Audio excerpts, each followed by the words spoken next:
Hi നമസ്കാരം, ഫാസിലാണ്. ഞാൻ ഒരു അടിപൊളി പേരൊക്കെ ഇങ്ങനെ കാണിച്ചു തരാം കേട്ടോ.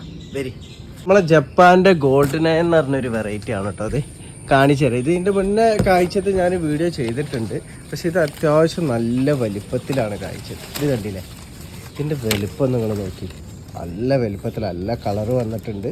ഇത് കണ്ടില്ലേ, രണ്ടെണ്ണമാണ് കായ്ച്ചത്. അപ്പോൾ ഇത് ചെറിയ പോട്ടിലാണ് ഞാൻ വെച്ചിട്ടുള്ളത്.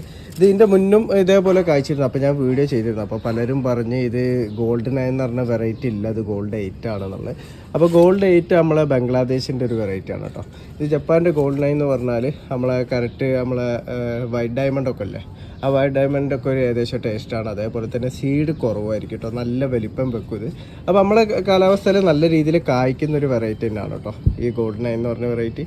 നമുക്കിത് കട്ട് ചെയ്തിട്ട് ഇതിൻ്റെ ഉള്ളിൽ എങ്ങനെ ഉണ്ട് എന്നുള്ള നമ്മൾ നോക്കാം. ഇത് കണ്ടില്ലേ, ഇതിൻ്റെ വലുപ്പം നിങ്ങൾ നോക്കി. ഇപ്പം നമ്മൾ തന്നെ 2 കൈ കൊണ്ട് പിടിച്ചാൽ ഇത് കൂടില്ല, ഒരു തേങ്ങൻ്റെ അത്രക്കും വലുപ്പം ഇതിന് വരുന്നുണ്ട് കേട്ടോ. ഇത് നമുക്കൊന്ന് കട്ട് ചെയ്ത് നോക്കട്ടോ. അപ്പോൾ മുമ്പ് ഞാൻ ഇതിൻ്റെ വീഡിയോ ചെയ്തപ്പോൾ പലരും ചോദിച്ചിരുന്നു ഇതിൻ്റെ തൈ എവിടുന്ന കിട്ടാന്നുള്ളത്. അപ്പോൾ ഇതെനിക്കൊരു ഫ്രണ്ട് തന്നാണ്, അവിടുന്ന് ഞാൻ എയർ ലെയർ ചെയ്ത് കൊണ്ടുവന്നിരുന്നു.